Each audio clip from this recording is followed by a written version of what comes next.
What's going on? Episode 33 in the AM with MC. It's your boy MC.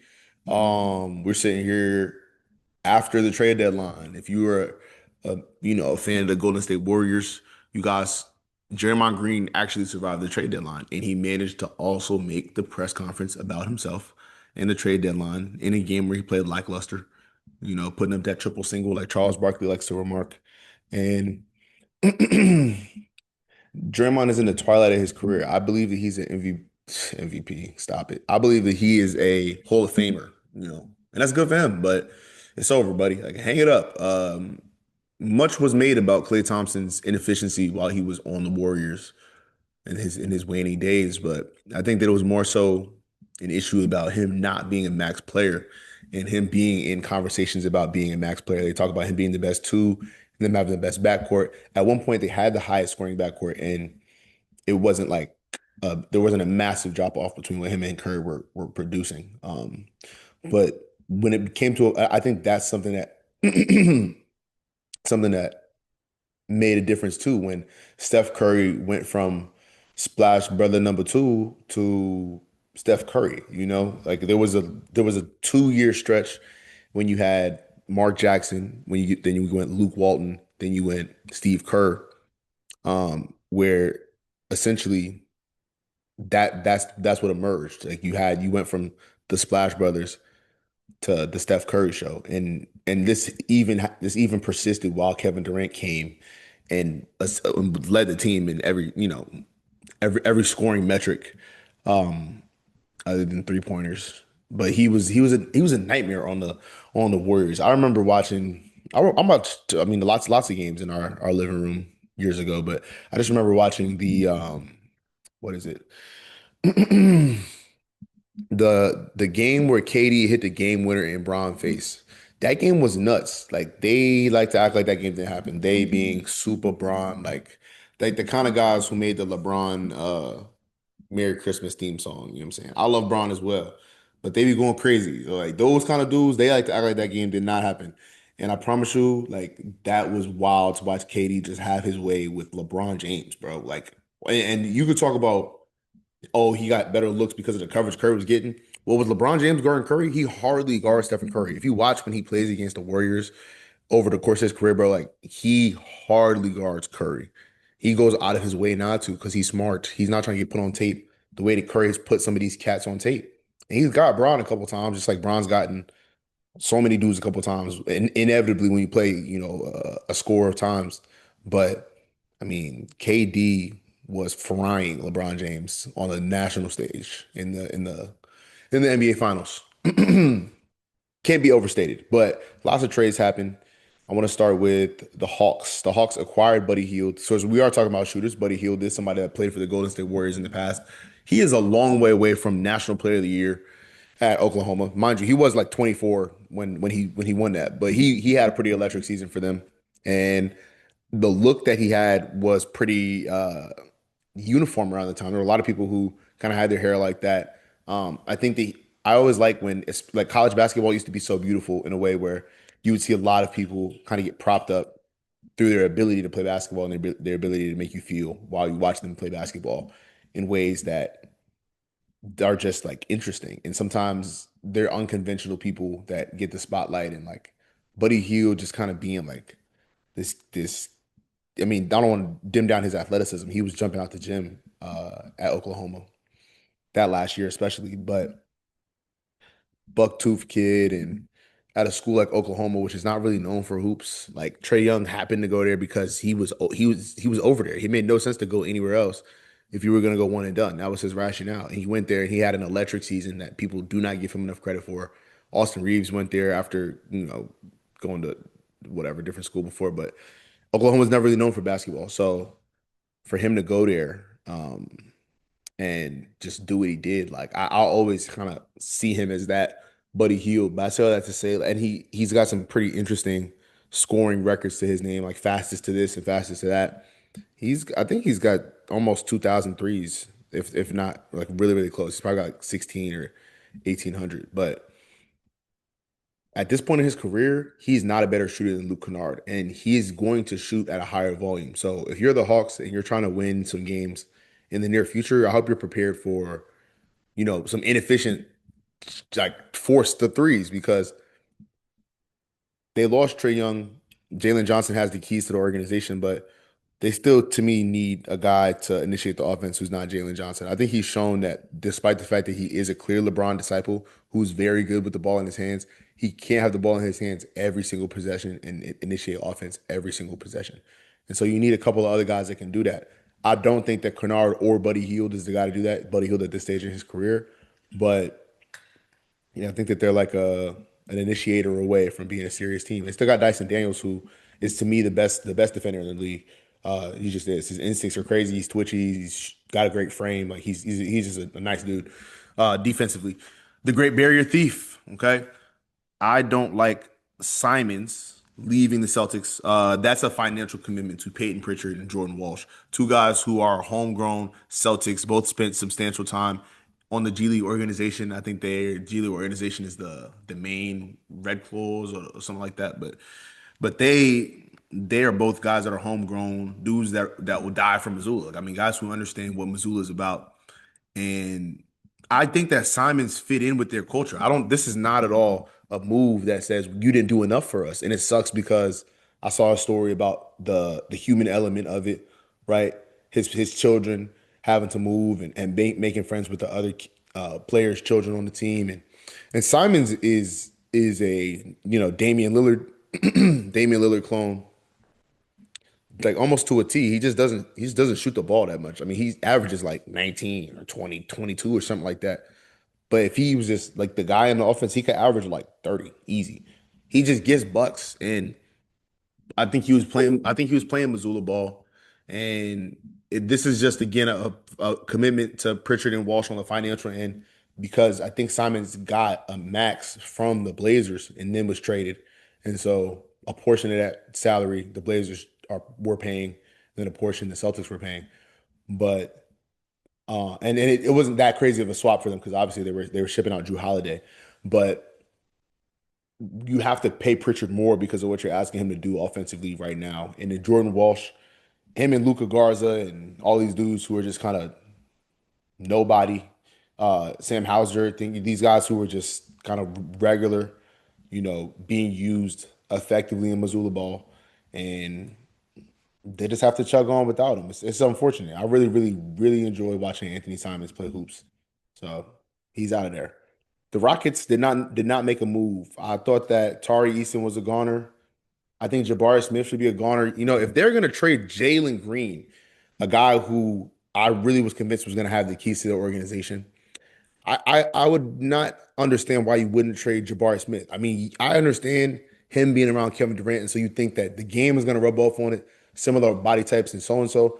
I'm pretty confident before KD played for the team that they worked out a lot in the summers, and so he ain't ever picked up nothing from him. I mean, he's not grown into the player that he's supposed to be as far as somebody that can create from 18, 19, 20 feet in, right? Consistently. I mean, when you watch a lot of Kevin Durant highlights, I mean, it's like an infamous story. He couldn't bench 185 at the combine. He's tall, he's wiry, he's probably got like a 7'2", 7'3", 7'4" wingspan. He's about 6'11". He's a freak of nature.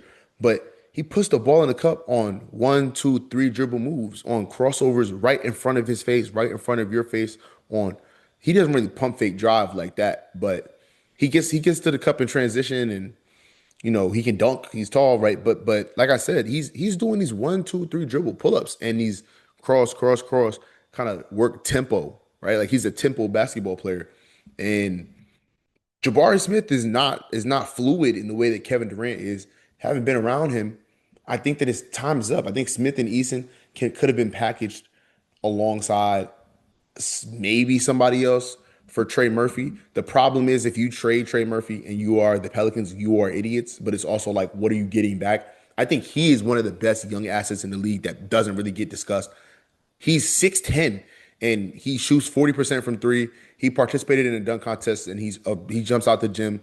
He is a scrappy kind of dude, but he's not dumb. Like he's not gonna lose his money fighting on an NBA game or anything, but he's gonna hold his own in a lot of ways in a lot of places. Like he's not a chump or anything like that. And to me, he's a leader. He seems to be like a pretty selfless, almost reserved leader, but he's a leader. Trey Murphy is a leader, and He's a guy that I'm shocked wasn't targeted by more teams because he's again very good. I think that him on this Rockets team could have done some serious damage. He honestly would have got more touches because they need to get some touches out of Thompson's hands. Thompson is like a dunker spot free flowing player, and so when he plays in their offense, he they can't stretch the floor at all because he can't shoot the three. So with Murphy, I mean, you have to respect the fact that he can shoot the three, and then um you also have some defense, right? Like he plays legitimate defense, and he has the ability to get up and down the floor. You got to get dudes that can just get up and down the floor in today's NBA. Speaking of, the Oklahoma City Thunder have done it again. Sam Presti has done it again, and no one should trade with this dude, man. Stop trading with this guy. The Thunder get Jared McCain and Mason Plumlee in two separate acquisitions, and all in all, they only expended one first round pick and four twos. And in today's day and age, like four twos is so up in the air. You can have a two like Bronny, who is spending a lot of time in the G League, and he's appeared in a lot of NBA games in garbage time, or if the whole lineup is out due to rest. And he's a pretty solid second round pick. And then you have second round picks like I can't really think of a good example, but second round picks who just don't play in the league at all. I think Amari Bailey might have been a first round pick. I'm not sure if he was first or second. He's on the agenda later, but if he's a second, that makes my point. If he's not a second, ignore what I'm saying. But the Thunder getting Jared McCain and Mason Plumlee. Jared McCain gets to go to the Thunder, which is a low pressure situation for him. They will win so many games that they will have opportunities for him to go out there and cook, but he's also good enough to play in high level basketball games. And so I don't really understand why the 76ers traded him. I think maybe financials, right? You have to pay you and be the super max. You have to pay Maxi. You have to pay Edgecombe, obviously when he comes up. But he's a couple games in his rookie season. Like you don't know what he's going to be. He clearly had the tremendous start to the season. But there's all these players that you have to pay, and you're paying for Paul George, who was just suspended for performance enhancing drugs. So you're paying him a good amount of money as well, and he's not playing any basketball for you. So for me, it's like you have an opportunity to get Jeremy Kane some run when he wouldn't otherwise get some, and instead they ship him out. And I think that they think that that was the right call, but and they did get a one for McCain along with three twos, I believe, and I think they got a two for Plumlee. Or no. The Thunder did get a one for Jared McCain, but I believe that, excuse me, the 76ers did get a one for Jared McCain, but I just believe that at the end of the day that it is, oh man, like it's gonna be one of those things they look back on years from now and go, why did we send him to the Thunder? He's gonna go amongst those dudes and come out as a rotation player. I'm sure of it. Plumlee is the best insurance backup five because he's athletic. He can run the pick and roll. He can dribble the basketball. He finishes above the rim, even at this age. Comes from an insane family. Like he's got all his brothers played at Duke, and they were all really really good. Marshall and Miles, and so one of which I believe is an Air Force pilot or something like that. And so solid trade for the Thunder. The Wizards, I talked about them previously a couple episodes ago when I talked about the Trae Young deal just a little bit. And now them with AD, they look really interesting on paper. But the X factor is going to be Trey Johnson, Texas player. Got an opportunity to watch a little bit of him when he was a senior, just like watching him in proximity, not going to a game or anything like that, but watching highlights against competition with familiarity. And he's that guy. I think he's definitely that guy. He's a very skilled player. He's got an opportunity to, really step into something special with the Wizards. And if it's not something special, they have to blow it up again really soon. And that's going to be unfortunate because the people of DC love their sports teams. We were there when the Nationals won, and we were there when the Mystics won, and people flooded the streets both times. And now it's like the Wizards want to be competitive for the first time since John Wall's like middle years there. That's why it was so cool when Russell Westbrook went there and just gave the NBA like a big middle finger year. Like I think if he doesn't have that year, I know if he doesn't have that year in DC, that his career is over because he really showed people at that point like like my age does not matter. I'm gonna fry everybody in front of me, and I'm a walking triple double. He's a walking triple double, and he was scapegoated a little bit in LA when everything wasn't working for everybody. He has some terrible lowlights, but the lowlights out of context, it makes it look like a whole different thing. It's hard to think that the Mavericks are satisfied with only getting two firsts for AD, Hardy, D'Lo, and Dante Exum. Um, AD alone should have commanded 2 1s. And I think Hardy showed at times during the playoff run that the Mavs had that he's a talented player. D'Lo just a dump because he's not working for them. And Dante Exum also seems to be kind of a dump of a player for them, shipping that out as the package and only getting 2 1s along with some other players and some twos. Weird trade to me. Just a weird trade. I mentioned on my Twitter, I believe that the the midseason trades are not going to be as many big names because of the CBA. Like you can't really. It doesn't make no sense. You can't acquire SGA if you're a different team. You can't. You really can't because you have to blow up your entire team. If you have a big money player, you got to get rid of him regardless of if he's good or bad for you at the time or if he's injured or anything. And if you're the Thunder, like the deal makes no sense both ways. And there's a lot of these players are just salary swaps, and it's really teams at this point swapping players that do the same thing. And that's why you have the healed acquisition with the Kennard um exit as not necessarily that those guys are 1-to-1 because Buddy makes more than Luke, but I'm saying that like that's an example of two players who are traded for like it who are in the same gravity of the trade who have the same ish skill set, and it's like why are teams doing this? It's because of their pockets, right? The Hawks team also traded Trey Young because at this point it wasn't working out, and they were not about to commit to paying him everything that they would have to pay him, especially with Jalen Johnson coming up. So Jalen Johnson is going to get all that bread. You know, the Spurs are a team who are coming up right here, actually, who are going to have to get in a little bit of a bind, right? They just drafted Carter Bryant, who hasn't even really played too much for them, but he's a dog. Like when he does play, you see all of the ways lit up. I saw some of his summer league highlights. He was just killing. Like he's very athletic as well. Um, Wemby, duh, uh, Stephon Castle, De'Aaron Fox, Dylan Harper. The list goes on of dude, Keldon Johnson. Keldon Johnson's still on their team. I thought they would make a move, even though they are second in the West and they still haven't hit their peak at all. I thought they would make a move just because they can. I mean, Keldon Johnson, Devin Vassell, they have so many wings, but it's one of the reasons that they're in the position that they're in. They're very good. Pels made no moves. They made no moves. Ja and Giannis, they're still there. Kind of, and like I said, I feel like it's CBA related with Ja. You don't want to trade what you're gonna have to trade to get him because you also feel like the price tag isn't right. But then the price tag it's like a double entendre. The price tag as in what you're getting on the court, but then also the financials don't feel funny, right? And they would be in a trade for John Morant, and that's why he wasn't acquired by anybody. And so Giannis as well. There's nobody that can acquire Giannis. There's not a single team in the league right now that can get Giannis and even offer a fair price also. So he's sat and now he's talking about he want to build or whatever. But it's because also I think no team is gonna let him take his brothers everywhere. I mean, the Bucks have both of his brothers with him. You can imagine his parents, his wife is around the organization and the team a lot.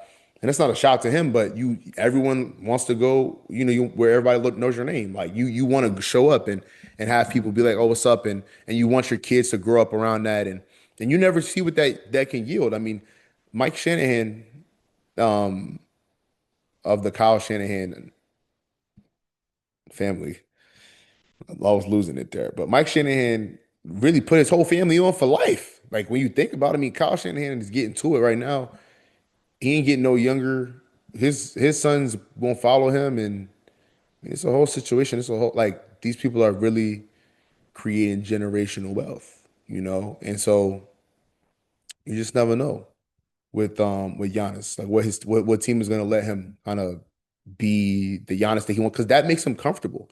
Like that to me, that would make him very comfortable being around, being more so around his family. The Pistons shipped out Jaden Ivey, but they also ended up getting Kevin Herter. He's tough. I'm not gonna lie. He's a great shooter. I think he's a low risk, high reward player, could be high impact. My question is, what are the Cleveland Cavaliers cooking? Because they're basically saying that Donovan Mitchell is the guy right now. And I think that he is, but I think that the focus has always been on their starting lineup, and it's just changed a lot. And I'm just like, why don't you guys just focus on your bench? Like Jetty Osman, they just let him walk on the streets. And to me, he was a very efficient player like in those couple seasons. Because remember, he was one of those guys that the media was hyping up as one of those like dudes that LeBron was talking in his ear, making it better. And LeBron, he sees talent, he likes it and all of this, and he likes to play with those guys. And then when LeBron leaves Cleveland, Jetty Osman gets a lot of minutes. When LeBron leaves Cleveland, Jetty Osman gets a lot of minutes and he gets busy. And so he ends up getting out the league. I guess they decided the production wasn't matching the price tag.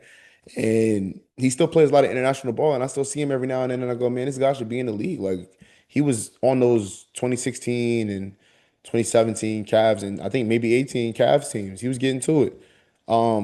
So what are the Cavs cooking is my question. They keep getting rid of like high quality bench options. They need some dudes that can make it shake on the bench, you know, like for real. CJ McCollum could be a guy that they pick up in the trade. He just not in a trade in the buyout market. He just got bought out. He's a guy that could put the ball in the cup. And I'm sure at this point he would accept any role to get a ring because he feels like that would validate his case to maybe get in the Hall of Fame. He's never been an all-star in my to my knowledge, maybe once, but I believe he's never been an all-star. He's always been like a guy who scored at a high clip, but he's never really stepped into the like real deal A guy. It's never been him. It's never been. And he has some really, really good highlights. He does. He's a great player. I've always been a fan of his game ever since that Lehigh upset in college. I watched that game on a really, really small TV in my living room. My brother Evan, love. But I think he could be a guy they pick up.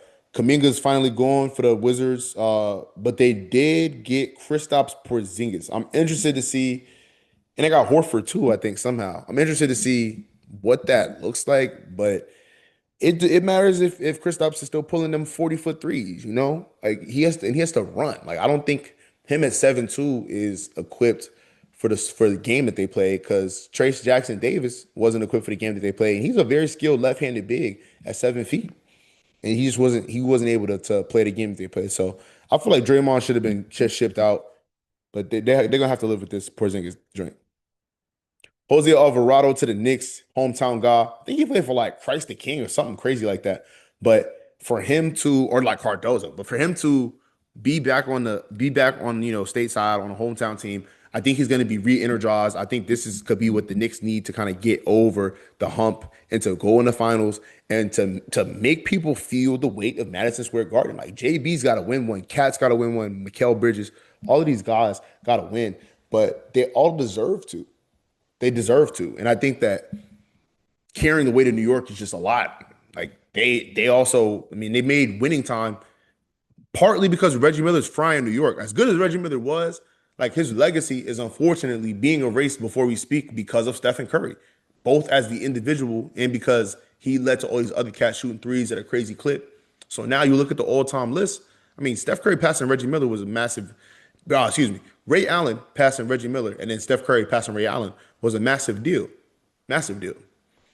And now you have those two dudes who are just getting bumped down the list. They're going to continue to get bumped down the list because Con Knipple exists, because Buddy Hield exists, because I mean Clay can honestly play in the league at least 3 or 4 more years. Like he gets up and down the court. He's not a scrub on defense, and he wasn't traded, and he wasn't traded somehow. So he's clearly a mainstay for them. Bulls, last team I want to talk about here. What is going on with y'all? They have 10 guards on their roster, 10 lead guards. I hate it. They think because they acquired picks in some of these deals that they were good deals. I mean, they got fleeced time and time and time and time and time and time again. It is unfortunate that they allowed this to happen because the NBA is better when the Bulls are good. And Matis Buzekelis is very, very skilled, very talented. I remember seeing him in the show on Netflix where Shaq was trying to sign him onto Reebok. But he's very, very good, very bouncy. And I mean, Vucevic was asking to be traded. I tweeted about that. He got traded. Obviously, there was that wild clip where he was talking about they need to mature, and it was all like loosened up, and he literally was like, "This is the problem," and I'm looking at the reporter like, "You probably should leave because they clearly beefing." Feel me? But yeah, those are all the trades I wanted to discuss there. Lots of trades going on, lots of activity. Let's see what goes on in the latter half of the NBA season, post deadline, post All Star break, which is coming up soon. Two things I want to touch on before I end the show here, episode 33. Amari Bailey is among many who are exploiting the collegiate rules right now. Guys, go get a job. It's the only reason y'all are coming back to the NCAA is because there's money involved. There's a lot of money involved. You read the papers, you see what these guys are making. You want to get involved. That's great. This is not something that has long-term sustainability. Somebody's paying. These are not fairy tale numbers that just come out of anywhere. Like there's something tied to this money, you know? Everybody has a price. And it's great that some of these kids are able to maybe make whatever price they believe that they're worth. But at the same time, these are institutions. These are educational institutions. And this money that's being extracted is a lot of times being extracted at the detriment to the university or is being extracted for a student who is not adding to the university from an educational standpoint. I got in a conversation actually about this, and it's funny because people asked me if I was heated after, and I was like, man, I'm not heated, but I mean, this is what are we talking about here, right? Like, I feel like it's a crystal clear issue. That's all it is. I wasn't heated, but I'm gonna also, I guess I don't know. I'm gonna get my point across, and then I'm just gonna kind of, leave the conversation, especially because it was at lunch. But the point is that these guys are not graduating. That's what concerns me. It's like you have dudes who are either getting 3 degrees or dudes who are getting zero. The spectrum is insane. And if you one of them dudes is getting three, I couldn't be prouder for you. One of my close friends, he got three. I was super proud of him. I still am. But he also double grad transferred. Like that's way different than these guys who are going 1 year, 1 year, 1 year, 1 year, 1 year, because you're allowed to. And now you have these guys like Amari Bailey who got drafted in the NBA. Why do you play college basketball? For the love, so you could be the man when you walk around school, so you can see a jersey, so your family can see you, like all of them reasons. You don't play college basketball so you can line up against a 28-year-old or a former pro, like that's ridiculous. And you're cheapening the imagination. Like it's always fun to think, oh, what if they always talk about, oh, Anthony Davis could have played in the NBA his freshman year. Like that's cool to think about, and that's cool to think, oh, what if he played against pros and how would that look? And now you letting these dudes play against pros, and it kills the mystique. Like you don't like you're watching an amateur league at this point. You're not watching kids who go to school and so this is the lion's share, by the way. This is not every kid, but you're not watching kids who go to school and kids who genuinely have this camaraderie with each other. Like you're not watching that. You're watching a bunch of dudes who are being paid to do a job and paid to put on a show. And sometimes they don't put the show on hard enough for the maestro's liking. And sometimes the maestro gets knocked out of there. But every now and then, I'm saying that price tag is too high, and it just keeps going and going and going and going. It is a balloon that thinks it can't pop. That is what the NCAA is right now, and it's really really scary. Final thing, little Hibachi, big Hibachi. I like to call him Big Hibachi because he's a little bit bigger than his pops, taller. But Elijah Arenas is a dog. I think he's like 6'7", like maybe 6'7.5". He is a dog. I love Elijah Arenas. I love his game. Gets to his spots. Been watching him since Chatsworth, and he's always gotten to his spots there. Like he's got tempo to his game. You could tell he watches the goats, but also watching what Gilbert puts him through. I mean, he has legit workouts. All of his siblings are legit players.